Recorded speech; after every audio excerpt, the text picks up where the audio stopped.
हाँ जी बच्चे, चौथी क्लास पंजाबी पुस्तक। कल आपां ने पहला पाठ पढ़िया सी, अज आपां दूसरा पाठ पढ़ांगे। देखो कल किहड़ा पाठ पढ़िया सी? प्रार्थना। ये सारा सब ने कंप्लीट कर लिया।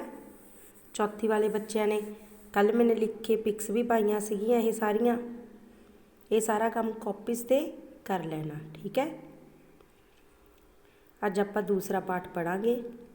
निक्की जिंद वड्डी सोच। निक्की जिंद छोटा जिहा बच्चा पर उहदी सोच बहुत वड्डी होवे। बसंत पंचमी की छुट्टी होने करके अज सारा परिवार घर ही सी। बसंत पंचमी की छुट्टी हुंदी है ना तुहानूं सारिआं नूं। पतंग चढ़ाउणे आपां। गुरमेल सिंह धुप्पे कुर्सी ते बैठा अखबार पढ़ रहा सी। कोल ही कुछ किताबां भी पईआं सन। सिमरन भी पापा दे नेड़े बैठी ड्राइंग बुक ते तस्वीरां बाह रही सी। सिमरन किहदी बेटी सीगी? गुरमेल सिंह दी। वो की कर रही सी? ड्राइंग बना रही सी। जशन टैलीविज़न मूहरे बैठा कार्टून चैनल वेख रहा सी। जिस तरह तुसीं देखदे हो, जशन गुरमेल सिंह दा बेटा सी, वो कार्टून देखी जा रहा सी। जदों गुरमेल सिंह सैर ते जाण लई तैयार हो रहा सी तां जशन ने ड्राइंग रूम विचों आवाज़ मारदिआं कहा, पापा सैर करन चले हो? मैं भी अज तुहाडे नाल सैर करन जावांगा। जशन कहंदा, पापा मैं भी तुहाडे नाल सैर करन जावांगा। की गल अज तू ट्यूशन ते नहीं जाना? गुरमेल सिंह ने बूटां दे तस्मे कसदे कहा। गुरमेल सिंह जदों अपने बूट बन रहा सी, वो कहंदा, बेटा जशन तू अज ट्यूशन ते जाना नहीं? नहीं पापा, अज सानूं ट्यूशन तो छुट्टी है। अज साडी मैडम किते रिश्तेदारी च गए हुए हन। तां जशन कहंदा भी पापा सानूं अज छुट्टी है ट्यूशन तो। हाँ हाँ पापा, लै जाओ इहनूं अपने नाल, सवेर दा बैठा है ये टैलीविज़न मूहरे, पता नहीं की लभी जाता है कार्टून चैनल चों। सिमरन ने स्कूल का बैग रखदिआं कहा। सिमरन कहंदी, पापा इहनूं लै जाओ, ये नहीं टीवी अग्गी बैठा रहूगा, कार्टून देखी जाता सवेर दा। पर बेटा मैं बहुत दूर तक जाना है, थक जाएगा ये। कहंदा, पर मैं तो बहुत दूर तक सैर करन जाना, ये थक जूगा। नहीं पापा मैं नहीं थकांगा। जशन गुरमेल दे मूहरे मूहरे होके तुर के कहंदा। जशन मुंडा गुरमेल सिंह दा कहंदा, नहीं पापा मैं नहीं थकदा। चल फिर पुत्तरा, वेखदा अज तेरा जोर। तां किहने कहा ये? गुरमेल सिंह कहंदा, चल पुत्त फिर सैर करन चलीए। गुरमेल सिंह लंमियां लंमियां डिंगा भरदा जा रहा सी ते जशन कदे पिछे रह जांदा ते कदे दौड़ के अगे लंघ जांदा अते अगे खड़ के पापा दा इंतजार करन लग पैंदा। छोटे बच्चे आई करदे ने ना, पहलां तां पिछे रह जांदे ने, फिर भज लैंदे ने, तां फिर मूहरे जाके कहंदे ने, पापा मैं थोतों अगे निकल गया। कुछ ही मिंटां विच दोवें प्यो पुत्तर आबादी तो बाहर निकल कच्ची नहर वाले राह ते आ गए। नहर दे नाल नाल ਚੱਲਣ लग पए। जशन मूहरे मूहरे तुरदा खेतां विच लਹਿ लहाउंदियां फसलां नूं निहारदा। किन्नियां सोहणीਆਂ लगदियां ਹੁੰਦੀਆਂ ਨੇ, ਹਰੀਆਂ ਹਰੀਆਂ ਫਸਲਾਂ ਖੜੀਆਂ ਹੈ ਨਾ। ਕਦੇ ਸਰੋਂ ਦੀਆਂ ਫੁੱਲਾਂ ਤੇ ਮੰਡਰਾਉਂਦੀਆਂ ਤਿਤਲੀਆਂ ਨੂੰ ਫੜਨ ਦੀ ਕੋਸ਼ਿਸ਼ ਕਰਦਾ, ਕਦੇ ਤਾਰਾਂ ਤੇ ਬੈਠੇ ਪੰਛੀਆਂ ਨੂੰ ਵੇਖ ਵੇਖ ਖੁਸ਼ ਹੁੰਦਾ। ਗੁਰਮੇਲ ਸਿੰਘ ਆਪਣੀ ਧੁਨ ਵਿੱਚ ਤੇਜ਼ ਤੇਜ਼ ਤੁਰਦਾ ਜਾ ਰਿਹਾ ਸੀ। ਗੁਰਮੇਲ ਸਿੰਘ ਕੌਣ ਸੀ? ਉਹਦਾ ਪਿਤਾ ਸੀ। ਆਪਣੀ ਧੁਨ ਆਪਣੀ ਮਸਤੀ ਵਿੱਚ ਹੀ ਜਾ ਰਿਹਾ ਸੀ, ਜਿਸ ਤਰ੍ਹਾਂ ਰੋਜ਼ ਸੈਰ ਕਰਦਾ ਹੈ। ਉਹ ਹੈਰਾਨ ਸੀ ਕਿ ਅੱਜ ਜਸ਼ਨ ਦੇ ਮਨ ਵਿੱਚ ਸੈਰ ਕਰਨ ਦਾ ਵਿਚਾਰ ਕਿਵੇਂ ਆਇਆ, ਵੀ ਅੱਜ ਜਸ਼ਨ ਕਿਵੇਂ ਮੇਰੇ ਨਾਲ ਆ ਗਿਆ। ਆਪਦੇ ਬੇਟੇ ਬਾਰੇ ਉਹ ਸੋਚ ਰਿਹਾ ਸੀ। ਦੋਵੇਂ ਪਿਓ ਪੁੱਤਰ ਗੱਲਾਂ ਕਰਦੇ ਨਹਿਰ ਦੀ ਪਟੜੀ ਤੇ ਆ ਚੜੇ। ਨਹਿਰ ਦੇ ਕਿਨਾਰੇ ਤੇ ਚੱਲਣ ਲੱਗ ਪਏ, ਜਿੱਥੇ ਇੱਕ ਪਾਸੇ ਰੁੱਖਾਂ ਦੇ ਝੁੰਡ ਸਨ ਤੇ ਇੱਕ ਪਾਸੇ ਹਰੀਆਂ ਹਰੀਆਂ ਕਣਕਾਂ ਹੁਲਾਰੇ ਮਾਰ ਰਹੀਆਂ ਸਨ। ਨਹਿਰ ਦੇ ਆਲੇ ਦੁਆਲੇ ਦਰਖਤ ਬੀਜੇ ਹੁੰਦੇ ਨੇ ਨਾ, ਜਿਸ ਤਰ੍ਹਾਂ ਆਪਣੇ ਸੂਏ ਤੇ ਬੀਜੇ ਹੋਏ ਨੇ। ਇੱਕ ਪਾਸੇ ਕੀ ਸੀ? ਕਣਕਾਂ ਸੀ, ਖੇਤ ਸੀ, ਠੀਕ ਹੈ ਨਾ। ਤਾਂ ਦੇਖੋ ਕਿਵੇਂ ਪਿਕਚਰ ਕਿੰਨੀ ਸੋਹਣੀ ਹੈ। ਜਸ਼ਨ ਨਹਿਰ ਦੇ ਕਿਨਾਰੇ ਤੇ ਖੜ ਕੇ ਪਾਣੀ ਵਿੱਚੋਂ ਕੁਝ ਲੱਭਣ ਦੀ ਕੋਸ਼ਿਸ਼ ਕਰ ਰਿਹਾ ਸੀ। ਉਹਨੂੰ ਇਸ ਤਰ੍ਹਾਂ ਕਰਦਿਆਂ ਦੇਖ ਕੇ ਗੁਰਮੇਲ ਸਿੰਘ ਨੇ ਪੁੱਛਿਆ, ਬੇਟਾ ਕੀ ਲੱਭ ਰਿਹਾ?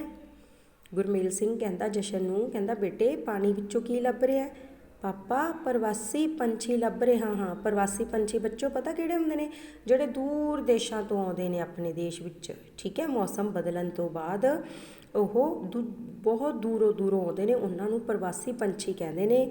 ਜਦੋਂ ਇੱਧਰੋਂ ਫੇਰ ਖਤਮ ਹੋ ਜਾਂਦਾ ਉਹਨਾਂ ਦੇ ਮੌਸਮ, ਜਿਵੇਂ ਸਰਦੀ 'ਚ ਆਉਂਦੇ ਨੇ ਉਹ, ਤੇ ਜਦੋਂ ਉਹਨਾਂ ਦਾ ਮੌਸਮ ਉਹ ਖਤਮ ਹੋ ਜਾਂਦਾ, ਉਹ ਵਾਪਸ ਫੇਰ ਚਲੇ ਜਾਂਦੇ ਨੇ। ਪਾਪਾ ਪ੍ਰਵਾਸੀ ਪੰਛੀ ਲੱਭ ਰਿਹਾ ਹਾਂ। ਦੁਪਹਿਰੇ ਮੋਹਿਤ ਅਤੇ ਸ਼ੁਭਮ ਮੇਰੇ ਕੋਲ ਆਏ ਸਨ। ਉਹ ਕਹਿ ਰਹੇ ਸਨ ਕਿ ਇਸ ਵਾਰ ਨਹਿਰ 'ਤੇ ਕਾਫੀ ਪ੍ਰਵਾਸੀ ਪੰਛੀ ਆਏ ਹੋਏ ਹਨ। ਪੈਰਾਂ ਦਾ ਖੜਾਕ ਸੁਣ ਕੇ ਦੋ ਮੁਰਗਾਬੀਆਂ ਉਹਨਾਂ ਦੇ ਮੂਹਰਿਓਂ ਉੱਡ ਗਈਆਂ। ਦੇਖੋ ਮੁਰਗਾਬੀਆਂ ਇਹ ਹੁੰਦੀਆਂ ਨੇ ਪਾਣੀ 'ਚ ਤੈਰਦੀਆਂ ਹੋਈਆਂ, ਇਹ ਮੂਹਰੋਂ ਉੱਡ ਗਈਆਂ। ਜਸ਼ਨ ਇਹਨਾਂ ਮੁਰਗਾਬੀਆਂ ਨੂੰ ਵੇਖ ਕੇ ਬਹੁਤ ਖੁਸ਼ ਹੋਇਆ। ਪਾਪਾ ਇਹ ਤਾਂ ਬਹੁਤ ਪਿਆਰੇ ਪੰਛੀ ਹਨ, ਇਹ ਕਿੱਥੋਂ ਆਉਂਦੇ ਹਨ? ਇੱਕੋ ਸਾਹ ਵਿੱਚ ਆਉਣੇ ਕਿੰਨੇ ਸਾਰੇ ਸਵਾਲ ਕਰ ਗਿਆ ਉਹ ਆਪਦੇ ਪਾਪਾ ਨੂੰ ਪੁੱਛਣ ਲੱਗਿਆ। ਗੁਰਮੇਲ ਸਿੰਘ ਨੇ ਜਸ਼ਨ ਦੀਆਂ ਗੱਲਾਂ ਦਾ ਜਵਾਬ ਦਿੰਦਿਆਂ ਕਿਹਾ, ਪੁੱਤਰਾ ਪ੍ਰਵਾਸੀ ਪੰਛੀ ਦੂਰ ਦਰਾਡੇ ਦੇਸ਼ਾਂ ਤੋਂ ਹਜ਼ਾਰਾਂ ਮੀਲਾਂ ਦਾ ਸਫ਼ਰ ਤੈਅ ਕਰਕੇ ਆਉਂਦੇ ਹਨ। ਦੇਖੋ ਬੇਟੇ ਮੈਂ ਤੁਹਾਨੂੰ ਪਹਿਲਾਂ ਵੀ ਦੱਸਿਆ, ਹਜ਼ਾਰਾਂ ਮੀਲਾਂ ਦਾ ਸਫ਼ਰ ਇਹ ਉੱਡ ਕੇ ਕਰਕੇ ਆਉਂਦੇ ਨੇ। ਆਪਾਂ ਕਰ ਲਈਏ, ਆਪਾਂ ਟ੍ਰੇਨ 'ਚ, ਹਵਾਈ ਜਹਾਜ਼ 'ਚ, ਆਪਾਂ ਤੁਰ ਕੇ ਹੀ ਨਹੀਂ ਰਾਜੀ। ਇਹ ਇੰਨਾ ਸਫ਼ਰ ਤੈਅ ਕਰਕੇ ਆਉਂਦੇ ਨੇ। ਇਹਨਾਂ ਵਿੱਚ ਮੁੱਖ ਤੌਰ 'ਤੇ ਕਿਹੜੇ ਹੁੰਦੇ ਨੇ? ਸਮੁੰਦਰੀ ਕੁੰਜਾਂ, ਅਬਾਬੀਲ, ਹੰਸ ਅਤੇ ਨੀਲਸਰ ਆਦਿ ਪੰਛੀ ਹੁੰਦੇ ਹਨ। ਇਹਨਾਂ ਵਿੱਚੋਂ ਕੁਝ ਪੰਛੀ ਸਾਈਬੇਰੀਆ ਤੋਂ ਵੀ ਆਉਂਦੇ ਹਨ।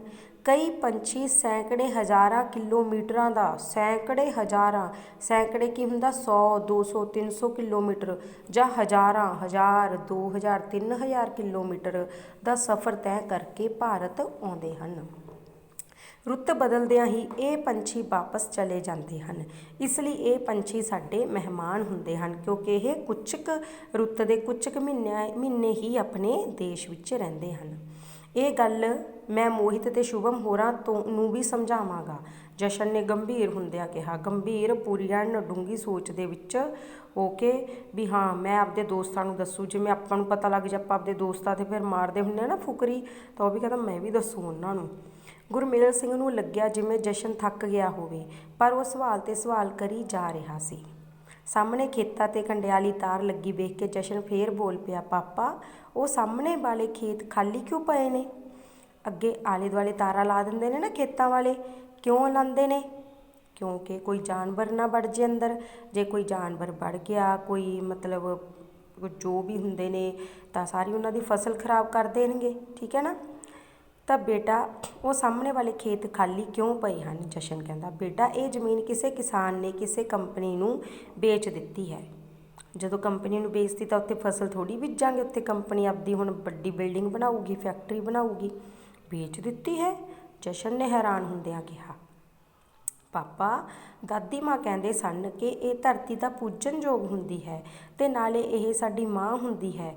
ਭਲਾ ਫਿਰ ਮਾਂ ਨੂੰ ਅਸੀਂ ਕਿਸ ਤਰ੍ਹਾਂ ਵੇਚ ਸਕਦੇ ਹਾਂ? ਦੇਖੋ ਕਿੰਨੀ ਵੱਡੀ ਗੱਲ ਕਹੀ ਉਹਨੇ। ਜਸ਼ਨ ਦੀਆਂ ਗੱਲਾਂ ਸੁਣ ਕੇ ਗੁਰਮੇਲ ਸਿੰਘ ਹੈਰਾਨ ਸੀ ਕਿ ਜਿਹੜੀਆਂ ਗੱਲਾਂ ਸਾਨੂੰ ਵੱਡਿਆਂ ਨੂੰ ਸੋਚਣੀਆਂ ਚਾਹੀਦੀਆਂ ਹਨ, ਉਹ ਬੱਚੇ ਸੋਚ ਰਹੇ ਹਨ। ਜ਼ਮੀਨਾਂ 'ਤੇ ਧੜਾ ਧੜ ਉਸਰ ਰਹੇ ਫਲੈਟ ਅਤੇ ਖੇਤੀ ਲਈ ਘਟਦੀ ਜਾਂਦੀ ਜ਼ਮੀਨ ਜ਼ਰੂਰ ਸਾਡੇ ਲਈ ਇੱਕ ਚਿੰਤਾ ਦਾ ਵਿਸ਼ਾ ਬਣ ਗਈ ਹੈ, ਠੀਕ ਹੈ ਨਾ। ਫਸਲ ਘਟਦੀ ਜਾ ਰਹੀ ਆਪਣੀ, ਲੋਕ ਜ਼ਿਆਦਾ ਵੱਡੇ ਤੋਂ ਵੱਡੇ ਫਲੈਟ ਪਾਉਂਦੇ ਜਾ ਰਹੇ ਨੇ। ਦੂਜੇ ਪਾਸੇ ਸਫੈਦਿਆਂ ਦੇ ਰੁੱਖਾਂ ਵਿੱਚ ਕਾਵਾਂ ਦੀ ਕਾਂਵਾਰੌਲੀ ਨੇ ਜਸ਼ਨ ਦਾ ਧਿਆਨ ਆਪਣੇ ਵੱਲ ਖਿੱਚਿਆ। ਉਸਨੇ ਸ਼ਾਇਦ ਇੰਨੇ ਸਾਰੇ ਕਾਂ ਪਹਿਲਾਂ ਨਹੀਂ ਸਨ ਵੇਖੇ। ਉਹ ਕਾਵਾਂ ਨੂੰ ਵੇਖ ਕੇ ਬਹੁਤ ਖੁਸ਼ ਹੋਇਆ, ਪਰ ਥੋੜ੍ਹੀ ਹੀ ਦੇਰ ਬਾਅਦ ਗੰਭੀਰ ਹੁੰਦਿਆਂ ਬੋਲਿਆ, ਪਾਪਾ ਚਿੜੀਆਂ ਕਿਤੇ ਨਜ਼ਰ ਨਹੀਂ ਆਉਂਦੀਆਂ? ਕਿੱਥੇ ਗਈਆਂ ਚਿੜੀਆਂ? ਚਿੜੀਆਂ ਬੱਚੋ ਤੁਸੀਂ ਕਿਸੇ ਨੇ ਨਹੀਂ ਦੇਖੀਆਂ। ਅਸੀਂ ਤੁਹਾਨੂੰ ਕਹਿੰਦੇ ਹੁੰਦੇ ਨਾ ਵੀ ਚਿੜੀਆਂ ਅਸੀਂ ਦੇਖੀਆਂ ਨੇ, ਤੁਹਾਡੇ ਵੇਲੇ ਇੱਕ ਵੀ ਚਿੜੀ ਨਹੀਂ ਰਹੀ। ਗੁਰਮੇਲ ਸਿੰਘ ਵੱਲੋਂ ਕੋਈ ਜਵਾਬ ਨਾ ਆਉਂਦਾ ਦੇਖ ਕੇ ਫਿਰ ਉਹ ਆਪ ਹੀ ਜਵਾਬ ਦਿੰਦਾ ਹੋਇਆ ਬੋਲਿਆ, ਪਾਪਾ ਮੈਡਮ ਕਹਿੰਦੇ ਸਨ ਕਿ ਜਿਹੜੇ ਮੋਬਾਈਲ ਫੋਨਾਂ ਦੇ ਵੱਡੇ ਵੱਡੇ ਟਾਵਰ ਲੱਗੇ ਹੋਏ ਹਨ, ਇਹਨਾਂ ਵਿੱਚੋਂ ਨਿਕਲਣ ਵਾਲੀਆਂ ਤਰੰਗਾਂ ਕਰਕੇ ਬਹੁਤ ਸਾਰੇ ਪੰਛੀ ਸਾਡੇ ਕੋਲੋਂ ਦੂਰ ਚਲੇ ਗਏ। ਸ਼ਾਇਦ ਇਹੀ ਕਾਰਨ ਹੈ ਕਿ ਚਿੜੀਆਂ ਵੀ ਜਾਂ ਤਾਂ ਮਰ ਗਈਆਂ ਨੇ ਜਾਂ ਫਿਰ ਦੂਰ ਦਰਾਡੇ ਕਿਧਰੇ ਪਹਾੜਾਂ ਵੱਲ ਚੱਲ ਗਈਆਂ ਨੇ। ਤਾਂ ਕਿਉਂਕਿ ਮੋਬਾਈਲ ਫੋਨਾਂ ਦੇ ਟਾਵਰਾਂ ਵਿੱਚੋਂ ਰੇਜ਼ ਨਿਕਲਦੀਆਂ ਨੇ ਨਾ, ਤਾਂ ਸਾਰੀਆਂ ਚਿੜੀਆਂ ਖਤਮ ਹੋ ਗਈਆਂ। ਅੱਗੇ ਬਹੁਤ ਚਿੜੀਆਂ ਹੁੰਦੀਆਂ ਸੀਗੀਆਂ। ਹਾਂ ਪੁੱਤਰਾ ਠੀਕ ਕਹਿੰਦੇ ਨੇ ਤੇਰੇ ਮੈਡਮ, ਜਿੱਥੇ ਸਾਨੂੰ ਇਹਨਾਂ ਚੀਜ਼ਾਂ ਦੇ ਲਾਭ ਹੋਏ ਨੇ ਉੱਥੇ ਸਾਨੂੰ ਇਹਨਾਂ ਕਰਕੇ ਬਹੁਤ ਕੁਝ ਗਵਾਉਣਾ ਵੀ ਪਿਆ ਹੈ। ਗੱਲਾਂ ਬਾਤਾਂ ਕਰਦਿਆਂ ਪਤਾ ਹੀ ਨਹੀਂ ਲੱਗਿਆ ਕਿ ਗੁਰਮੇਲ ਸਿੰਘ ਤੇ ਜਸ਼ਨ ਕਦੋਂ ਘਰ ਪਹੁੰਚ ਗਏ। ਜਸ਼ਨ ਘਰ ਆਉਂਦਿਆਂ ਫੇਰ ਖੇਡਣ ਵਿੱਚ ਮਗਨ ਹੋ ਗਿਆ, ਪਰ ਗੁਰਮੇਲ ਸਿੰਘ ਅਜੇ ਵੀ ਜਸ਼ਨ ਵੱਲੋਂ ਪੁੱਛੇ ਸਵਾਲਾਂ ਦੇ ਜਵਾਬ ਲੱਭਣ ਦੀ ਕੋਸ਼ਿਸ਼ ਕਰ ਰਿਹਾ ਸੀ, ਠੀਕ ਹੈ ਨਾ। ਚੈਪਟਰ ਸਮਝ ਆ ਗਿਆ। ਤਾਂ ਗੁਰਮੇਲ ਸਿੰਘ ਕੌਣ ਸੀ? ਜਸ਼ਨ ਦਾ ਪਿਤਾ ਸੀ, ਠੀਕ ਹੈ। ਤੇ ਸੈਰ ਕੌਣ ਕਰਨ ਗਿਆ ਸੀ? ਗੁਰਮੇਲ ਸਿੰਘ ਤੇ ਜਸ਼ਨ। ਗੁਰਮੇਲ ਸਿੰਘ ਦੀ ਬੇਟੀ ਦਾ ਕੀ ਨਾਮ ਸੀਗਾ? ਦੱਸੋ ਵੀ। ਆ ਦੇਖੋ ਉੱਪਰੋਂ ਲੱਭੋ ਕੀ ਸੀਗਾ? ਗੁਰਮੇਲ ਸਿੰਘ ਦੀ ਬੇਟੀ ਦਾ ਨਾਮ ਇੱਥੇ ਕਿਤੇ ਹੋਊਗਾ, ਲੱਭੋ। ਸਿਮਰਨ। ਕੀ ਸੀ? ਸਿਮਰਨ ਸੀ। ਕੀ ਕਰ ਰਹੀ ਸੀ ਸਿਮਰਨ? ਡਰਾਇੰਗ ਕਰ ਰਹੀ ਸੀ। ਦੇਖੋ ਇਹ ਆ ਗਏ ਖਾਲੀ ਥਾਵਾਂ। ਇਹ ਤੁਹਾਨੂੰ ਮੈਂ ਸਾਰੀਆਂ ਲਿਖ ਕੇ ਭੇਜ ਦੂੰਗੀ, ਤੁਸੀਂ ਵੀ ਦੇਖੋ। ਆਪਾਂ ਹੁਣ ਪ੍ਰੈਕਟਿਸ ਕਰੀਏ। ਸਿਮਰਨ ਵੀ ਪਾਪਾ ਦੇ ਨੇੜੇ ਬੈਠੀ ਡਰਾਇੰਗ ਬੁੱਕ 'ਤੇ ਕੀ ਬਾਹ ਰਹੀ ਸੀ? ਇੱਥੋਂ ਲੱਭੋ, ਤਸਵੀਰਾਂ ਬਾਹ ਰਹੀ ਸੀ। ਨੀਚੇ ਹੈਗੀਆਂ ਨੇ ਨਾ ਖਾਲੀ ਥਾਵਾਂ ਦੇ ਉੱਤਰ, ਇਹ 'ਚੋਂ ਲੱਭਣੇ ਨੇ। ਗੁਰਮੇਲ ਸਿੰਘ ਆਪਣੀ ਧੁਨ ਵਿੱਚ ਤੇਜ਼ ਤੇਜ਼ ਤੁਰਦਾ ਜਾ ਰਿਹਾ ਸੀ। ਜਸ਼ਨ ਨਹਿਰ ਦੇ ਕਿਨਾਰੇ 'ਤੇ ਖੜ੍ਹ ਕੇ ਪਾਣੀ ਵਿੱਚੋਂ ਕੁਝ ਲੱਭਣ ਦੀ ਕੋਸ਼ਿਸ਼ ਕਰ ਰਿਹਾ ਸੀ। ਡੈਸ਼ ਬਦਲਦਿਆਂ ਹੀ ਇਹ ਪੰਛੀ ਵਾਪਸ ਚਲੇ ਜਾਂਦੇ ਹਨ। ਕਿਹੜੇ? ਰੁੱਤ ਬਦਲਦਿਆਂ ਹੀ।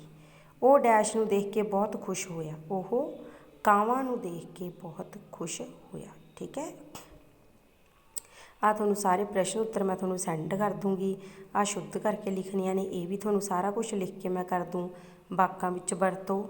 ਸਵੇਰ ਦੀ ਸੈਰ ਬਾਰੇ 5 ਸੁੰਦਰ ਵਾਕ ਤੁਸੀਂ ਆਪ ਲਿਖਣੇ ਨੇ ਵੀ ਮੈਂ ਰੋਜ਼ ਸਵੇਰੇ 6 ਵਜੇ ਉੱਠਦਾ ਹਾਂ, ਰੋਜ਼ ਆਪਣੇ ਪਾਪਾ ਜੀ ਨਾਲ ਸੈਰ ਕਰਨ ਜਾਂਦਾ ਹਾਂ, ਰਸਤੇ ਵਿੱਚ ਬਹੁਤ ਸੋਹਣੇ ਸੋਹਣੇ ਫੁੱਲ ਖਿੜੇ ਹੁੰਦੇ ਹਨ, ਅਸੀਂ ਫਿਰ ਬਾਗ ਵਿੱਚ ਪਹੁੰਚ ਗਏ, ਉੱਥੇ ਬਹੁਤ ਸੋਹਣੇ ਸੋਹਣੇ ਪੰਛੀ ਸਨ। ਤਾਂ ਇਸ ਤਰ੍ਹਾਂ 5 ਲਾਈਨਾਂ ਤੁਸੀਂ ਲਿਖ ਕੇ ਰੱਖਿਓ। ਠੀਕ ਹੈ। ਓਕੇ ਬੇਟਾ।